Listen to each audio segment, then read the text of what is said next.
Salut à tous et bienvenue dans cette nouvelle vidéo. Aujourd'hui, on se retrouve avec Liam et Dr T de l'équipe belge de Warhammer 40 000 et on se fait un petit débrief de l'Eurotrash Cup qui a eu lieu ce week-end.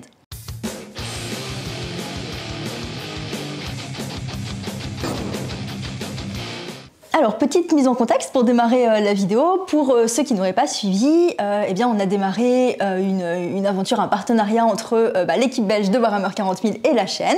Et donc, depuis quelques vidéos, vous pouvez suivre tout ce qu'il se passe pour eux, en fait, sur la chaîne. Et l'idée, c'est que vous puissiez aussi apprendre à mieux connaître l'équipe et à découvrir le monde compétitif de Warhammer 40 000 si vous ne le connaissez pas, ou bien à suivre l'équipe belge si vous connaissez ce milieu-là, mais que jusqu'à maintenant, vous n'aviez pas peut-être d'endroit où les suivre, etc. Donc, on est parti à la Pyra Cup récemment. Je suis allée avec eux et j'ai suivi tout ce qui s'est passé là-bas. Et là, vous êtes fraîchement de retour de l'ETC qui a eu lieu ce week-end. Alors peut-être pour refaire les présentations, donc nous avons ici Liam qui est le capitaine de l'équipe belge de cette année. Yes. Voilà. Et puis Dr T. Hello. Voilà, bienvenue. Qui, toi, tu es joueur de l'équipe belge depuis cette année. C'est ta première année. Ouais. Je suis aspirant là depuis septembre, où j'étais, on va dire, sparring partner les dernières années et cette année officiellement aspirant. Ok. Et qu'est-ce qui t'a donné l'envie de devenir aspirant et de te lancer dans cet univers-là? Moi, ça fait 4-5 ans que je joue à Warhammer 40 000 et au début, un petit peu en casual, on va dire, commencé dans le magasin Games Workshop de Bruxelles. Et puis petit à petit, j'ai fait des tournois solo, d'abord locaux, un petit peu plus. Et l'été dernier, en juillet, Liam m'avait proposé de participer à la Pyra Cup avec l'équipe de Belgique. Et j'ai adoré le fait d'être en équipe. Ça m'a fait changer d'armée aussi. Et voilà. Ensuite, j'ai participé au War Master et ça m'a mis le petit pied à l'étrier pour postuler. Okay. C'est intéressant ça. Je pense que je vois et j'entends beaucoup ce retour dans les joueurs compétitifs en équipe qui disent que vraiment ils sentent une différence entre le jeu en équipe et le jeu compétitif solo. Et beaucoup me disent, tu vois, un peu comme toi, le jeu en équipe ça m'a vraiment donné envie et j'aime bien ça, ça me plaît. Donc c'est cool de voir ça. Et donc toi, quand tu dis que tu as changé d'armée, de base, tu jouais quoi ? Alors moi, j'ai joué Deathwatch pendant 5 ans, donc voilà. Un petit exemple avec un Corvus Blackstar. Je jouais que ça, mono codex depuis le début. Et là, pour jouer à la Pyra Cup, j'ai été invité à tester l'Eldar, gentiment invité. Et c'était plus un codex qui marchait super bien à ce moment-là. C'était en juillet de l'année dernière. C'était en juillet de l'année dernière. C'était la première Pyra Cup, pas celle qu'il y a eu il y a un mois. Ouais. Okay. Et en fait, ça m'a fait sortir de mes habitudes, tester d'autres choses. Et effectivement, c'est super enrichissant après de tester d'autres manières de jouer le même jeu, quoi. Ouais, donc tu as pris goût aussi à te dire, il y a plusieurs factions que je peux jouer et ça peut être chouette de changer, quoi. Exactement. Alors peut-être pour démarrer, qu'est-ce que l'ETC en fait ? L'ETC, c'est un tournoi organisé par Ruud, le capitaine des Pays-Bas. Okay. Ça fait maintenant 3 ans que ça existe. Ça avait commencé avec 6 équipes de 6, puis 8 équipes de 8, et là on est passé à 10 équipes de 8, donc il grandit peu à peu. Et c'est vraiment un tournoi où en équipe de 8, donc au format WTC, pour s'entraîner pour les WTC, quoi. Le but, au-delà du tournoi, c'est vraiment de ramener beaucoup de grosses équipes et qu'on s'entraîne ensemble pour se préparer pour le WTC. Donc c'est vraiment un tournoi où le résultat, a priori, on n'en a rien à faire. On est vraiment là pour faire des games en 8v8. Il y a quand même un ranking, parce que voilà, c'est un tournoi, mais vraiment, le but, c'était vraiment de jouer, de tester les joueurs. Il y a encore pas mal d'équipes qui sont au stade de faire jouer des aspirants ou faire tourner le roster, etc. Ok, et donc vous aussi, vous étiez vraiment dans cette démarche de on vient pour s'entraîner, pour tester éventuellement des joueurs aussi, etc. On était venus, oui, c'est ça. Notre but n'était pas du tout de faire un résultat, d'ailleurs on s'en fout. C'était vraiment, on fait tourner le roster. Il y avait des joueurs, c'était leur première expérience, etc. Donc c'est important de faire ce genre de tournoi avant le WTC pour que tout le monde soit bien au courant de ce qui se passe pendant le tournoi. Et on apprend à se connaître aussi. C'est ça, pour le team. Voir ce qui se passe pendant les games, après les games. C'est ça. Pour le team spirit, c'est important. Ok, super intéressant de voir à quoi peuvent aussi servir ces tournois en fait avant le WTC finalement qu'il y a au cours de l'année comme ça. Donc cette année, quelles équipes étaient présentes avec vous à l'ETC ? On avait du coup le Luxembourg, l'Irlande, la Norvège, l'Islande, l'Allemagne, les Pays-Bas, la Belgique, la France la Pologne. Et après, il y avait une équipe un peu type de All-Star. Qui était vraiment composée de des meilleurs joueurs de plusieurs pays. Pour nous, pour les autres équipes nationales, c'était une opportunité. C'est l'équipe à abattre, quoi. D'accord. C'était la All-Star. C'est ça. Ils ont pris les 4 meilleurs joueurs des USA, le meilleur joueur néo-zélandais, le meilleur joueur écossais, 2 des meilleurs joueurs polonais.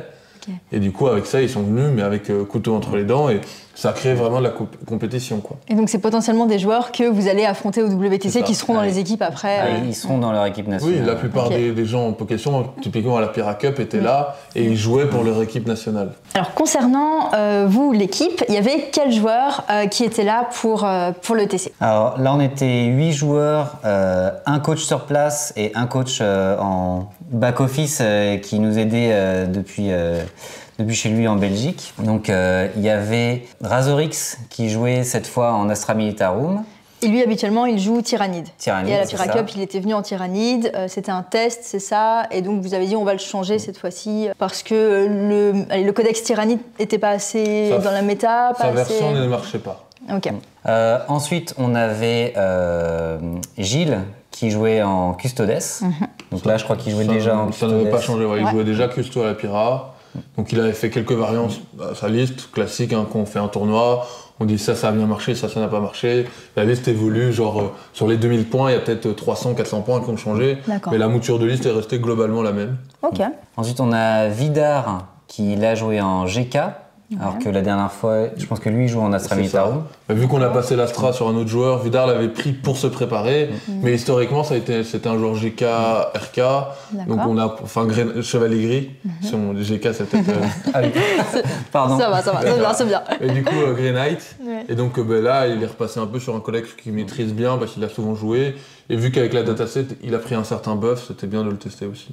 Ensuite on avait Guillou qui jouait Adeptus Astartes ou Space Marine. Avec un build très subtil, une armée de tanks qui roulait sur les autres. Donc comme à la Pira, quoi. C'est la même liste que la Pira. Elle a très bien tourné comme à la Pira. Est-ce que c'est une liste qui est beaucoup jouée? Quand même, oui. Sur les pays, on était 10 pays, il y avait, je crois, 5 pays qui jouaient au moins une version de cette liste. Ensuite, on avait Jonathan Elda, qui, comme son l'indique, jouait Eldar.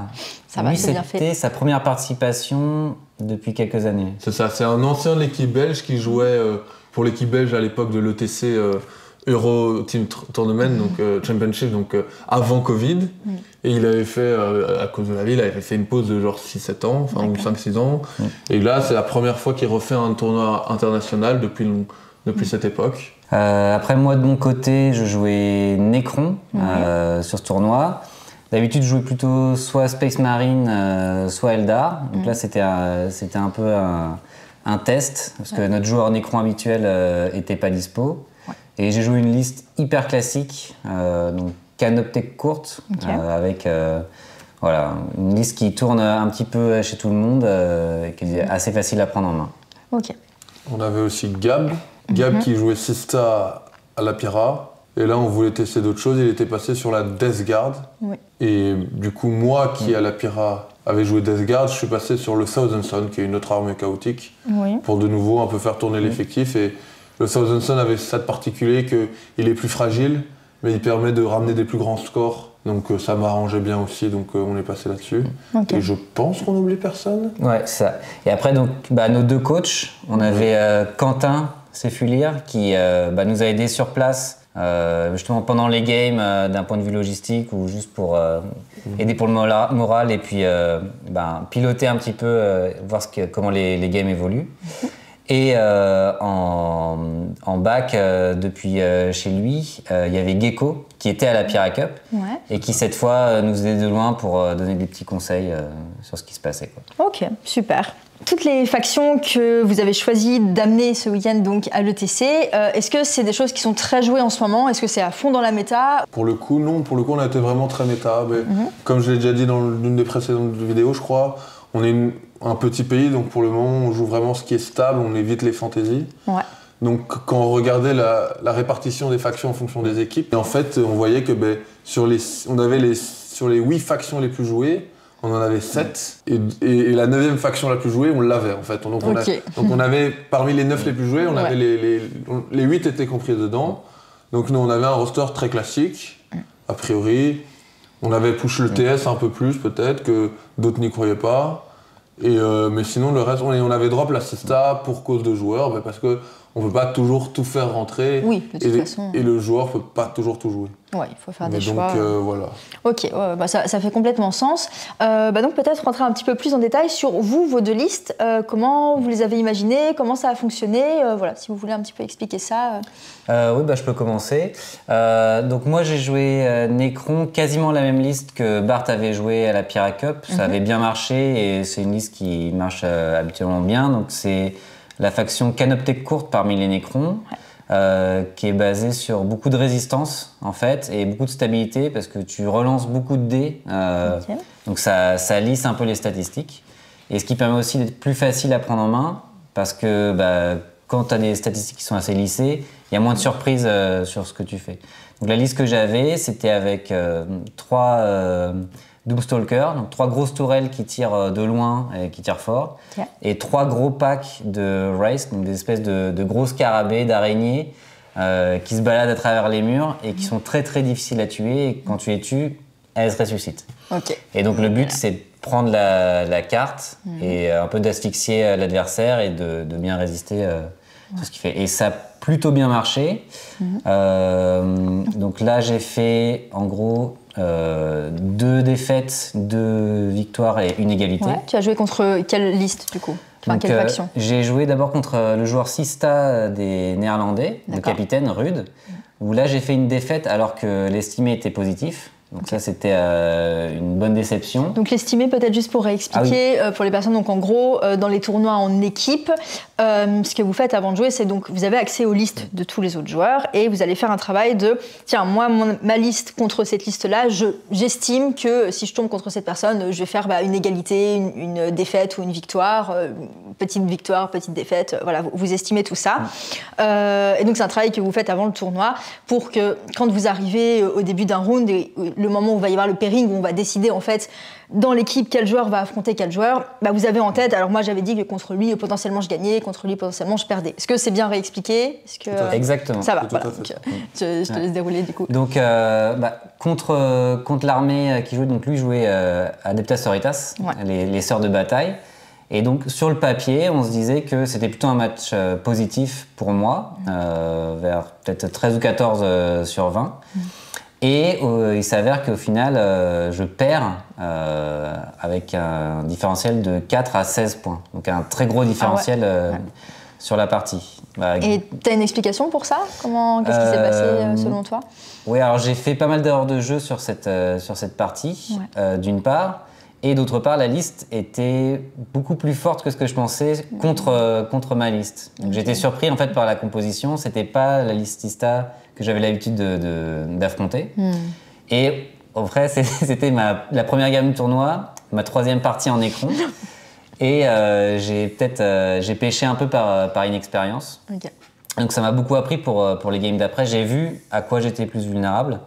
Et j'essaie de combler ça. Bon, vous voyez quand même un petit peu le niveau, c'est-à-dire que toi tu arrives, ça fait 3 fois que tu joues Necron, tu peux quand même nous faire un tournoi et te réadapter assez rapidement et changer de liste, donc voilà, moi je suis assez fascinée par ça, c'est hyper intéressant. Je trouve peut-être que ça montre aussi, en tout cas pour des gens plus débutants qui nous regarderaient, que une fois qu'on commence à connaître les mécaniques de jeu et qu'on maîtrise beaucoup de choses, ça devient beaucoup plus facile de prendre en main une nouvelle faction, j'imagine, et on s'en sort plus rapidement. C'est aussi l'expérience qui joue, quoi. On n'est pas obligé d'avoir joué peut-être une faction pendant des années pour réussir à la jouer à un moment. Je sais pas si cette lecture vous semble... Non, tout à fait. Oui, exactement. Et en fait, l'expérience qu'on accumule aussi en jouant contre une armée, ça permet, quand on se met dans les chaussures de l'autre, d'être plus à l'aise, de comprendre, je sais que quand un joueur Necron me fait ça, je vois comment le contrer. Donc là, j'ai essayé d'émuler un petit peu ça de mon côté, quoi. Donc ça, c'était pour la première partie, un peu dur. Mais je me suis reboosté pour la suite. Ensuite, j'ai été aligné contre un joueur Adeptus Custodes de la Norvège. Donc là, ça s'est mieux passé. J'avais estimé de faire à peu près une égalité. Et j'ai fait une petite victoire, 12-8. Donc ça s'est bien passé. Là, ça s'est joué on va dire des jets de dés ou des positionnements. Enfin, on était tous les deux sur un estimé de faire une égalité. Et donc, après, il y a un petit différentiel qui a fait que ça a basculé un peu plus de mon côté, mais ça s'est passé comme on pensait. Et ensuite, troisième partie, vers le début de l'appareillement, donc on doit choisir qui joue contre qui. Liam et Vidar m'appellent pour me demander tiens, on te met en défense. Donc ça veut dire que l'équipe en face va proposer 2 attaquants. Et nous, on pense te mettre contre le Chevalier Gris, le Grey Knight. Donc là, j'ai commencé à être un peu décomposé parce que moi, je pensais que c'était un match très très négatif. Et ils m'ont dit oui, mais c'est pas grave, t'essayes de ramener 5 points. D'accord. Et là, c'est ta mission, quoi. Moi, j'ai fait le bon petit élève. Ouais. J'ai ramené 5 points. Ok. Est-ce que vous pouvez expliquer pourquoi, parfois, quand on joue en équipe, justement, on va envoyer quelqu'un en mode là, tu vas pas pour gagner, tu dois ramener 5 points, tu vas ramener tant de points. Peut-être expliquer pourquoi on fait comme ça. Ça, c'est au niveau matriciel. Donc, quand on joue en équipe, il y a la partie appareillement, on l'a déjà expliqué dans le passé. Et donc, on joue avec des matrices pour dire. Oui, c'est un tableau 8 par 8 où chaque joueur s'estime contre l'armée d'en face.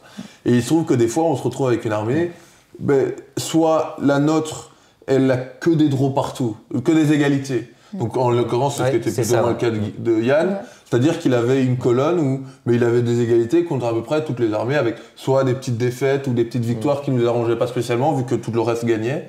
Et du coup, on se dit, bon, là, on va le mettre en défense, du coup, parce que entre qui nous ramène un 12 ou un 8, c'est à peu près pas très grande variance. Et il se trouve que là, on avait le choix entre un match-up où il allait ramener genre 8 ou 10 et un match-up qui était peut-être plutôt, effectivement, comme j'ai dit, aux alentours de 5, 7. Quoi. Et donc, on avait dit à Yann, bon là, on prend le... En plus, c'était un joueur plutôt fort en face, qu'on connaissait, qu'on avait identifié comme tel, un de leurs scoreurs, donc on le savait. Et là, on a dit à Yann, mais écoute, là, tu vas et tu serres les fesses, quoi. Et du coup, c'est important, ça permet d'ouvrir la matrice parce qu'on était au tout début du pairing pour plus tard ne plus être embêté par cette personne. Ok, super. Donc ça, c'était la première journée. Donc la deuxième journée, j'ai joué contre un joueur Necron qui jouait quasiment à la même liste. D'accord, match miroir. 80% voire plus, exactement la même liste, un joueur irlandais. Et en fait, on a fait une égalité 10-10, où on avait tous les deux des listes qui résistaient très bien. Donc on s'est juste, c'est les deux murs qui se sont tapés l'un dans l'autre. Après, je pense que tous les deux, on pensait qu'on allait faire 10. Mais après, la game s'est passée très vite et de très bonne humeur. Ok, c'est cool. C'était ce qui était attendu. Et pour finir, j'ai joué contre le capitaine de l'équipe du Luxembourg, qui jouait, lui, Death Guard, donc les Chaos de Space Marine de Nurgle. Et là, j'avais un estimé de faire une égalité à peu près. Et en fait, la veille, Liam nous avait briefé en disant si à un moment vous voyez une opportunité que le joueur en face peut se laisser enfoncer, allez-y, soyez pas trop scolaire, parce que j'avais été très scolaire la première journée. Et donc là, j'ai vu une opportunité, j'ai vu que quand on se déployait, il avait peur de mes unités de tir, donc il s'est déployé de manière un peu comprimée. Et donc là, je me suis dit, je pense qu'il a peur, donc moi je me suis mis plutôt devant. Et à son premier tour, effectivement, j'ai vu qu'il avait peur et il sortait pas trop. Donc moi, j'ai attaqué. J'ai rush well, j'ai essayé. Donc c'est une expression qu'on voit Liam d'essayer de pousser l'adversaire dans ses retranchements. D'accord. Et en fait, grâce à ça, j'ai pris un avantage qui après s'est transformé de plus en plus en un gros avantage. Et j'ai gagné finalement 20-0. Et est-ce que tu penses qu'il a eu raison d'avoir peur ou que s'il n'avait pas eu peur et qu'il s'était déployé autrement, il aurait pu réussir, pas perdre en fait comme ça la game? Non, je pense que clairement il m'a un peu trop respecté, on va dire. Il aurait dû être un peu plus agressif ou en tout cas me menacer plus de choses. Et je sais pas, il a eu un petit moment de retrait et à ce moment-là, si là on en profite, ça. Et ça vient d'une mauvaise estimation de ce que va faire nos unités contre l'unité de la personne adverse. C'est une mauvaise lecture ça ou... Là, je suis pas trop dans sa tête. On a débriefé un petit peu. En fait, il a surestimé un petit peu mes unités. Okay. Et après, une fois que lui, il avait commencé à perdre un peu, c'était trop tard, il se faisait enrouler. Donc, contre mon armée, je pense qu'en fait, il faut pas trop laisser le Necron prendre du terrain, sinon après, on peut plus revenir en arrière. À ma toute petite échelle, peut-être que du coup c'est pas valable, et je cutterai si c'est pas valable, mais j'ai fait un petit tournoi récemment où j'ai joué mes sœurs de bataille contre des Nécrons, et effectivement j'ai laissé les Nécrons beaucoup trop venir, et avec mes sœurs de bataille c'était impossible de récupérer les choses parce que ça revit tout le temps, ils étaient là tous sur l'objet, ils étaient je sais pas combien, et voilà, c'était impossible. Dans notre petit cercle de joueurs, à nos petits niveaux en ce moment, on n'aime pas les Nécrons, ça nous fait pas plaisir. C'est pas le kiff. Et surtout que c'est un gameplay très tu me tues ou tu me tues pas, et du coup à plus faible niveau, des fois quand t'as pas les armes, c'est ça, c'est genre je peux rien faire, je sais pas. Exactement. Okay. Et donc pour toi Liam, comment déjà t'avais imaginé ta liste, comment tu l'as construite, est-ce que t'avais déjà joué les Thousand Sons pas mal, est-ce que c'est... Voilà, explique-nous comment t'as fait ça et comment ça s'est passé. Moi je suis quand même un gros joueur Thousand Sons historiquement, j'ai beaucoup joué Thousand Sons au passé, dans le passé, au WTC je jouais Thousand Sons. Ils avaient subi un nerf et j'étais repassé dans une période solo où je pouvais jouer le Chaos Space Marine, j'étais repassé dessus un peu. Et vers Noël, j'avais repris un peu le TS en me disant avec la dataset ça va être bien.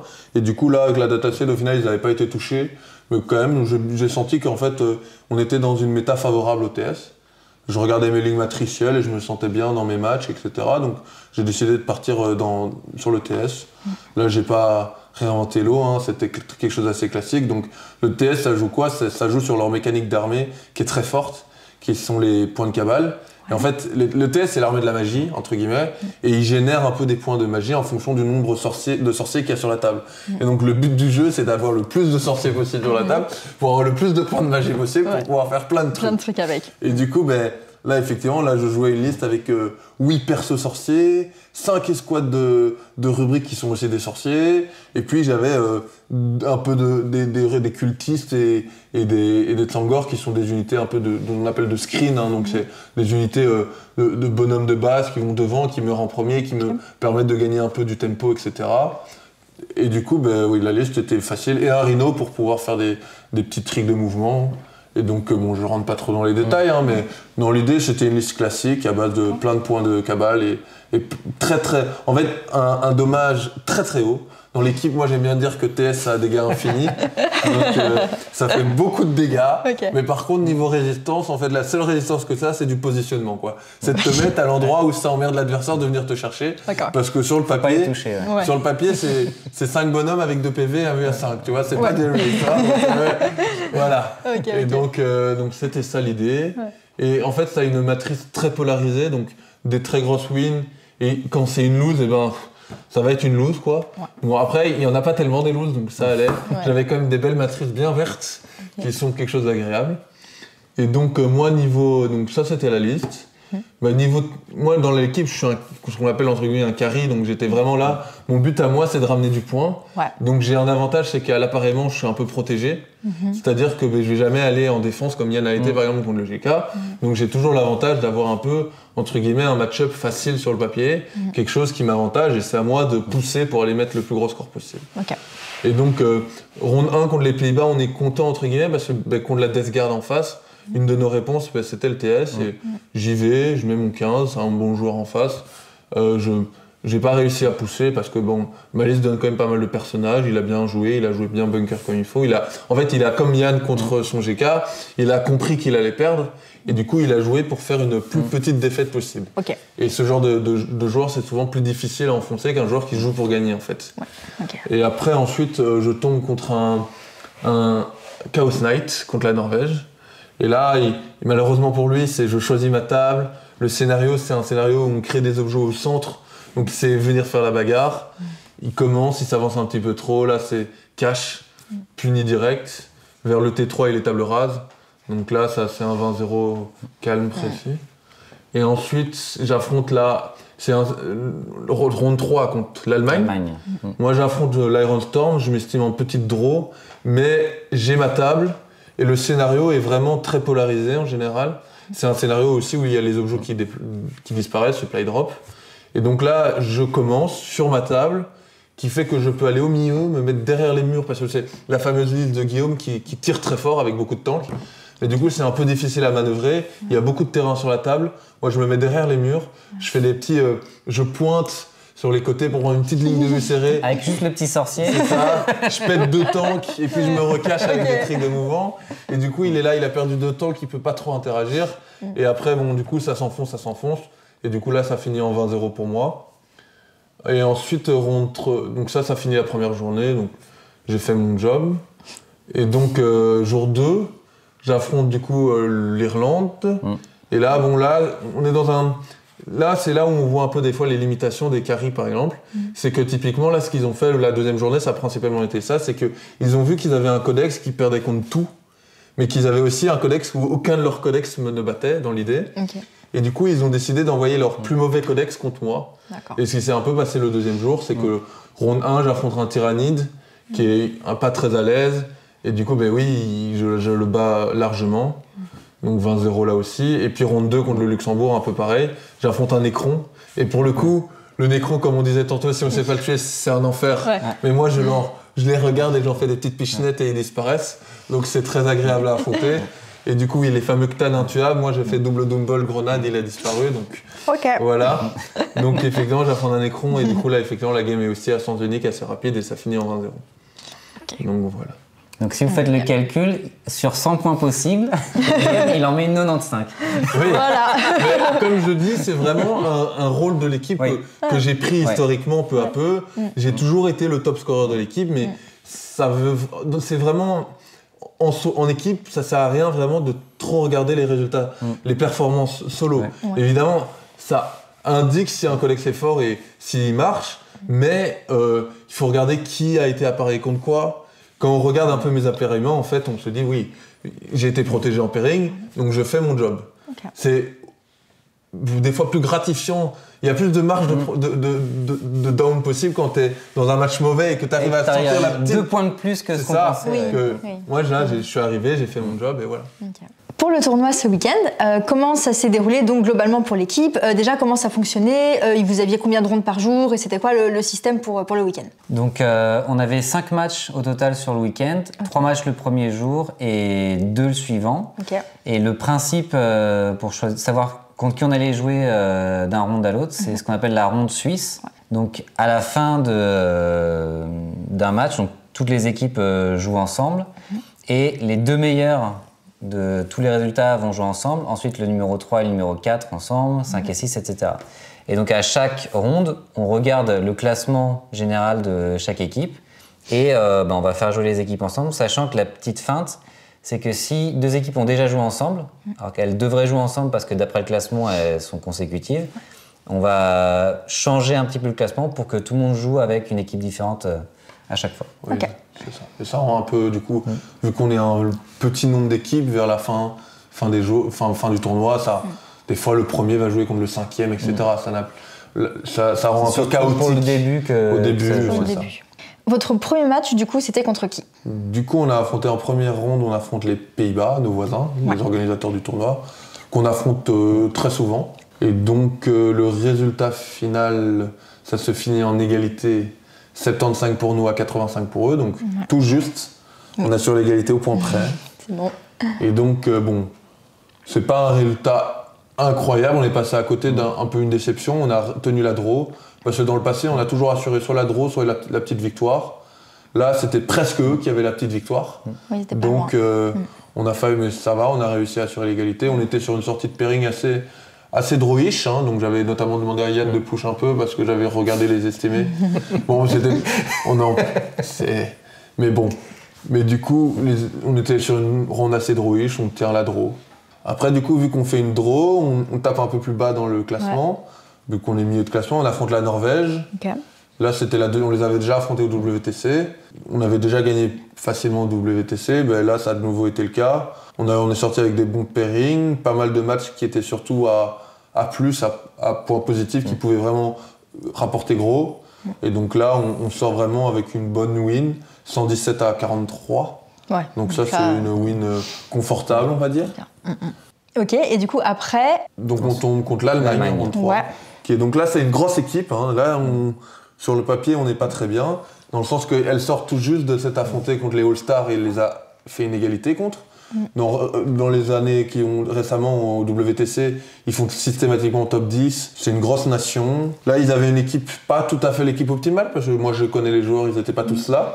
Mais ils étaient quand même avec le couteau tiré, très en forme. Et donc là, on sait qu'on va avoir dur. On a un bon pairing. Sur le papier, on sort avec un pairing même positif. Les premiers matchs se passent bien, mais malheureusement, il y a quelques matchs qui se sont un peu mal passés. Et du coup, on sort de là, on est battu assez largement. 59-101. Mais bon, c'était l'Allemagne. C'était certains de nos joueurs, c'était leur première expérience internationale depuis un bail. Donc, c'était logique qu'on perde. C'est quelque chose d'acceptable. On était en mode préparation, donc on voit un peu le niveau qu'on veut atteindre pour, entre guillemets, battre les top nations mondiales. Et donc là, c'est la fin du premier jour. On finit avec un bilan, on va dire, mitigé. On a fait une victoire, une draw, une défaite, donc mitigé. Moyen, ouais. Oui, c'est typiquement. Je crois qu'on est sur la définition. Mais du coup, voilà. Ouais. Donc, et donc ensuite, on passe sur le dimanche. C'est ça. Et donc là, vu qu'on a une défaite, une lose, on est plutôt dans le bas de classement dans un premier temps. Et donc on affronte l'Irlande qui est aussi à, je crois, une victoire de lose ou quelque chose comme ça. Et donc là, on a un pairing quand même un peu accroché. On est vers les 2 dernières games, on est en avance. On est sur la draw avantageuse. En sortie de pairing, on est bien. On est de nouveau sur une petite victoire. Mais du coup, là, on est en avance. Et vers la fin, on a quand même quelques résultats qui tombent qui nous arrangent. On a notamment Gilles qui arrive à retourner sa game en négatif en positif. Et par contre, on avait un match mirror d'Eldar qui est très gamble, qui donne 20-0 à l'adversaire.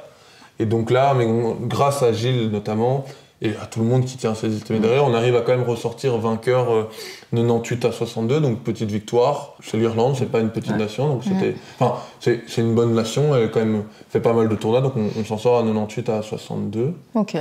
Et donc après, vous passez contre eux? Donc en Luxembourg au round 5. On affronte nos voisins du bas cette fois, le Luxembourg. Et là, on est un peu avec les aléas de la ronde suisse, on affronte du coup.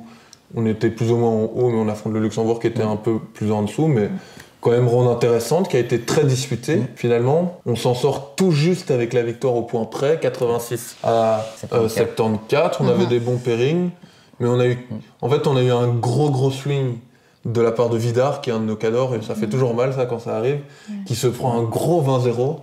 Et du coup, derrière, on est un peu à sortir les rames pour essayer de retrouver les points qu'on a perdus. Il s'est pris un 20-0 contre quelle faction? Donc il jouait GK, il se la prend contre Votal.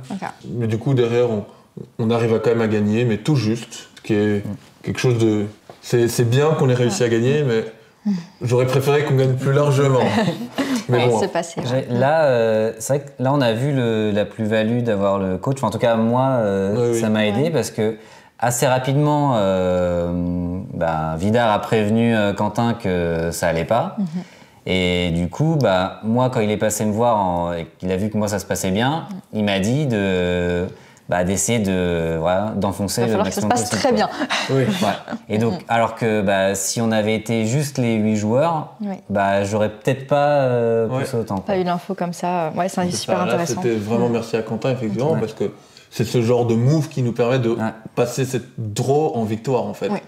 C'est le fait que, Yann, il devait pas ramener 18, il devait pas ramener 17, il devait pas ramener 19, c'était 20 qui devait. Il fallait et pareil pour tout le monde, tous les gens qui ont marqué pas, parce que à partir de ce moment-là, c'est ça aussi que moi j'ai bien aimé dans le fait de jouer en équipe, c'est que la plupart du temps c'est un peu comme jouer solo, mais il y a des moments comme ça où en fait on doit penser différemment et ça change l'optique qu'on a, l'objectif qu'on a, qui est pas juste par exemple de gagner, parce que là je vois que je vais gagner.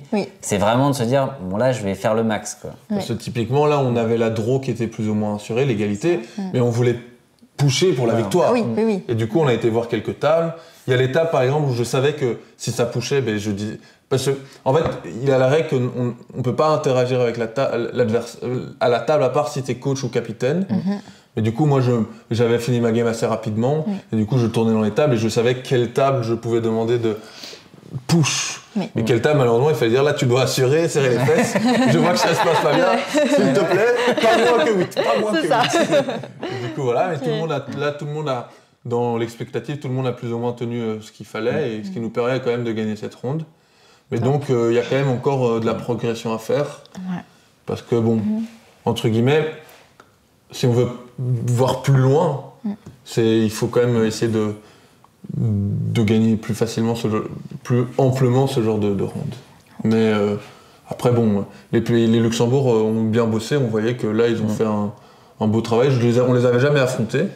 Okay. Enfin, si peut-être dans le passé, mais ça faisait depuis longtemps. Moi, j'ai pas le souvenir de les avoir affrontés en tant que joueur en tournoi, donc et ils sont très sympas, c'est nos voisins, donc c'était chouette. Et on a pu faire la partie en français, c'était agréable. La dernière partie de la journée en français. Ça reposait du week-end, ça fait du bien. Ils avaient du très bon hydromel aussi. Oui, ils ont bien aimé les games aussi, parce qu'à la fin, ils nous ont laissé une bouteille d'hydromel qui n'a pas duré très longtemps. Elle était bien appréciée. C'était une super chouette. Ce qui fait qu'avec tout ça, même si vous veniez dans une optique d'entraînement sur le tournoi, vous terminez 3e. Troisième derrière donc les All-Stars qui finissent premier et l'Allemagne qui finit seconde, avec tous les deux avec 4 victoires, une égale entre eux. Et après nous on est troisième avec 3 victoires, une égale. Mais on est troisième et il faut quand même mettre ça en parallèle avec le fait qu'on a ce qu'on appelle sous-mariné, c'est vu qu'on a commencé par une égale puis une défaite assez tôt, qu'après on était du coup dans les basses sphères du tournoi, entre guillemets, où en haut, il y avait des affrontements plus acharnés, Allemagne, Pologne et tout, où ils se sont affrontés, ils ont perdu. Mais nous, on a réussi à, entre guillemets, esquiver les grosses équipes, parce qu'au final, on n'affronte ni les All-Stars, ni la Pologne, ni la France. Donc, on a évité un peu les grosses équipes. Et du coup, même si niveau résultat, on finit 3e, c'est quand même un peu une petite déception dans ce sens-là, c'est qu'on n'a pas pu se tester trop contre les top équipes qui étaient présentes au tournoi. Et c'était ça qui est, au-delà du résultat, c'est surtout ça qui est un peu décevant. Et donc là, il va quand même vous rester quelques opportunités avant les WTC d'essayer d'aller pouvoir affronter justement les plus grosses équipes. Il nous en reste quelques-unes. A priori, on a au moins, au max, on en a 3 potentiellement. Donc il y a le Six Nations en Irlande qui est sûr, ça c'est bientôt, c'est dans 2-3 semaines. Donc ça on ira. Avril, Et là il y aura l'Angleterre de nouveau. Donc, l'Irlande c'est chez eux. L'Irlande, l'Angleterre. L'Écosse, le Pays de Galles, l'Irlande du Nord, les Hollandais. Ah, les Hollandais viennent aussi. Et les Hollandais seront là aussi. Donc il y aura de nouveau de quoi affronter des équipes qu'on connaît bien. Hein. Techniquement, les Écosses, on les a vus à la Pira, les Néerlandais à la Pira ici.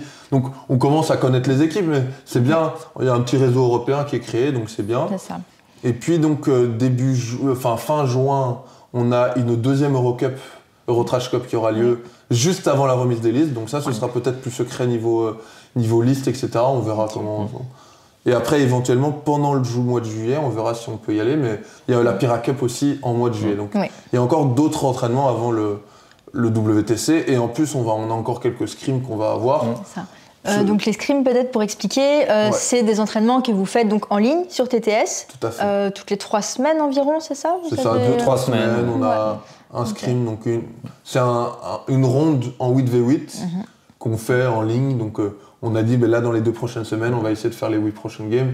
On s'arrange on utilise l'outil TTS qui est donc pour jouer en ligne sur un simulateur. Et donc on se dit, là on fait l'appareillement et puis les 2 semaines qui suivent, il y a les games. C'est pas tout à fait représentatif d'une ronde, mais ça permet quand même à nos joueurs d'avoir des games intéressantes, de jouer, tout en ayant, là j'ai un estimé que je dois dire 4 et je ramène mon 4. Et depuis le début de la saison, vous avez joué contre qui alors en scrim comme ça? Et là vous allez jouer contre qui prochainement? Alors en scrim TTS, on en a fait déjà pas mal quand même. On a fait l'Espagne, c'est sûr. On a fait la France. On a fait l'Islande.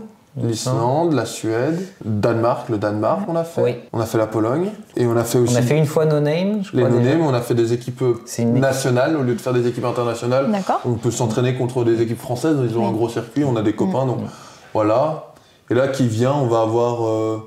Je sais qu'on a un autre scrim No Name, un deuxième qu'on est au cours. Qui est en cours. Et après, je crois qu'on a un scrim contre l'Allemagne et les Pays-Bas qui sont prévus. Ok. Mais j'ai un calendrier qui se fait peu à peu. Par rapport aux équipes qui étaient là sur place, est-ce que vous avez pu un petit peu sentir, est-ce que vous pensez que les listes, enfin les joueurs présents, les listes de joueurs par équipe, on va y arriver, se rapprochent de la composition finale qu'il y aura au WTC, ou est-ce qu'il y avait encore beaucoup de joueurs en test selon vous? Alors moi, ce que je pense, c'est qu'en fait, plus le pays qu'on affronte a un gros pool de joueurs, plus on sent qu'en fait c'est pas encore le cas, qu'ils sont pas encore atteints leur niveau max, qu'ils ont encore beaucoup de joueurs à tester. Mais à l'opposé, pour les joueurs les plus petits, typiquement nous, on se rapproche de plus en plus de notre sélection finale. Donc plus le pays est grand, moins c'est le cas, que je pense. Je sais pas si toi tu as eu le... Oui, exactement.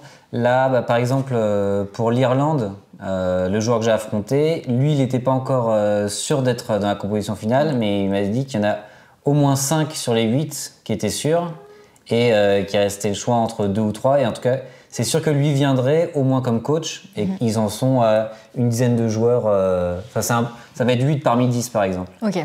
Mais du coup, voilà, donc ça dépend en vrai des pays, hein, parce que typiquement la France, quand tu regardes le roster de la France à l'Eurocup et à la Pira Cup, sur les 8 joueurs présents, je pense qu'il y a juste Per Castor qui a fait les deux. Et Kentel, on va dire, parce que Kentel était là avec nous, mais il était quand même là pour la France au final.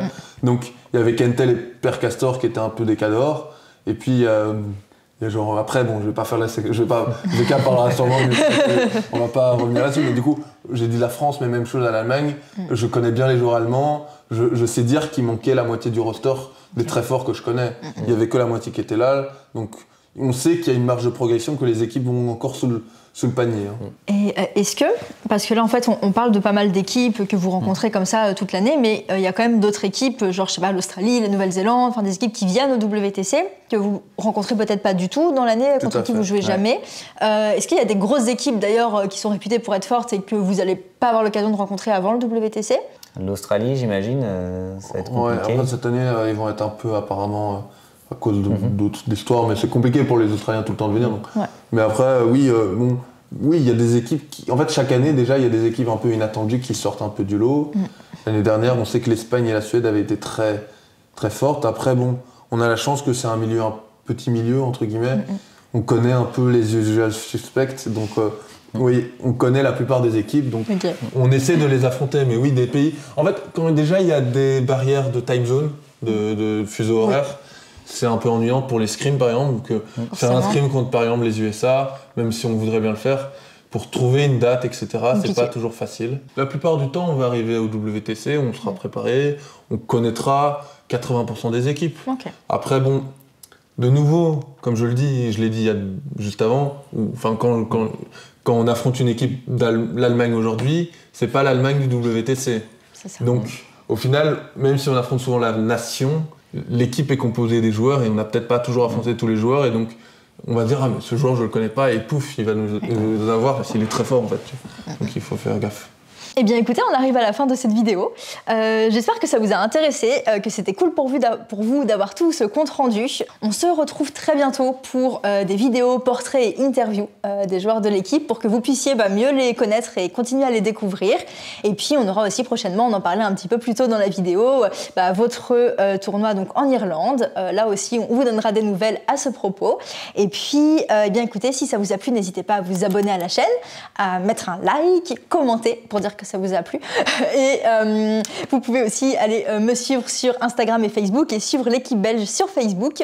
Et en attendant, je vous dis à très bientôt pour de nouvelles aventures dans le beau monde du hobby. Au revoir tout le monde. Au revoir.